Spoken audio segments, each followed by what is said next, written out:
Para sahabat GKK Putih, kita kembali berjumpa dalam renungan Sapaan Sahabat. Apa yang sahabat pahami dengan kata puasa? Bukan tidak mungkin di antara kita ada yang menyangka bahwa puasa itu identik dengan praktik agama tertentu. Orang Kristen tidak berpuasa. Apakah benar pemahaman seperti itu?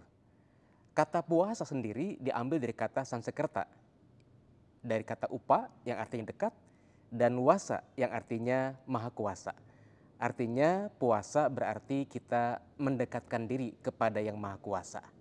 Nah, dalam Alkitab, terutama dalam Kisah Para Rasul pasal 13, ketika Tuhan Allah menetapkan Barnabas dan Saulus untuk tugas khusus, dikisahkan bahwa umat Tuhan berdoa dan berpuasa untuk mendukung kehendak Allah tersebut.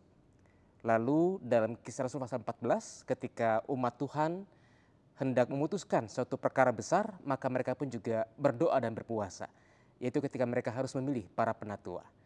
Itu berarti puasa adalah bagian yang sudah dikenal oleh gereja perdana. Nah, bagaimana kita memahami puasa ini lebih lanjut? Sahabat yang terkasih, dalam Alkitab ada 3 jenis puasa. Yang pertama adalah yang disebut dengan normal fast atau puasa normal. Contohnya adalah apa yang dikerjakan oleh Tuhan Yesus ketika 40 hari, 40 malam ia tidak makan, dan seusai ia berpuasa dikatakan oleh Alkitab ia menjadi lapar. Nah, orang-orang yang menjalani normal fast atau puasa normal ini, ia tidak makan sama sekali, tapi ia boleh minum air putih dalam hal ini. Yang kedua adalah absolute fast, artinya betul-betul tidak makan dan tidak minum. Dalam Alkitab ada beberapa contoh. Yang pertama adalah Saulus ketika ia pertama kali kehilangan penglihatannya, dikatakan ia tidak makan dan tidak minum 3 hari lamanya. Absolute fast memang tidak bisa dikerjakan lama-lama.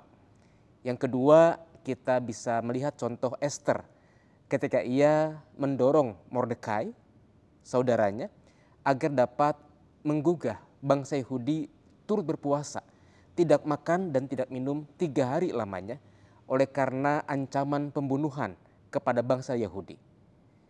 Yang ketiga, kita mengenal yang disebut dengan partial fast atau puasa sebagian. Kita bisa mengambil contoh Daniel ketika ia diangkat menjadi calon pegawai raja, ia dihidangkan makanan yang sama dengan raja. Tapi Daud dan ketiga sahabatnya memilih untuk hanya makan sayur-sayuran dan minum air putih saja. Tidak mau menyentuh daging, sebab daging pada waktu itu sudah dipersembahkan kepada berhala. Nah, para sahabat yang terkasih, dari uraian ini bukankah menjadi jelas bahwa ternyata praktek puasa bukanlah hal yang asing, bukanlah hal juga yang eksklusif agama tertentu. Orang-orang Yahudi sudah mengenal puasa. Bahkan umat Tuhan, gereja perdana pun juga mempraktikkan puasa. Sebab puasa mendekatkan umat kepada Tuhan yang Maha Kuasa. Umat mengerti apa menjadi kehendak Tuhan ketika mereka berpuasa. Umat pun juga belajar untuk menguasai dirinya ketika ia berpuasa. Nah, hari ini kita belajar bahwa puasa dapat kita kerjakan ketika kita mau mendekatkan diri kepada Tuhan. Dalam renungan selanjutnya, kita akan melihat lebih jauh praktek puasa seperti apa yang Tuhan kehendaki dan yang tidak Tuhan kehendaki.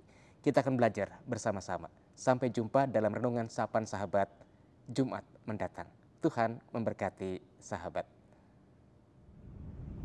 Sahabat GKK Putih, tahukah sahabat bahwa kita sudah memasuki masa raya Paskah yang diawali dengan Rabu Abu. Nah, GKK Putih mengajak para sahabat untuk ambil bagian menjalani puasa pada Rabu dan Jumat dalam rangka menghayati aksi penyangkalan diri. Tentu jikalau para sahabat mau berpuasa pada hari-hari yang lain sangat dimungkinkan.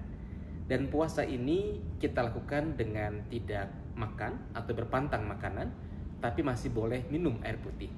Dan anak-anak tentu dimungkinkan untuk ambil bagian untuk belajar berpuasa dari pagi sampai kurang lebih pukul 3 sore. Atau kalau anak-anak yang sudah lebih kuat mau meneruskan sampai sore hari juga dimungkinkan. Maka lewat masa Paskah ini kita belajar untuk berpuasa, mendekatkan diri kita kepada Tuhan. Selamat menjalani puasa.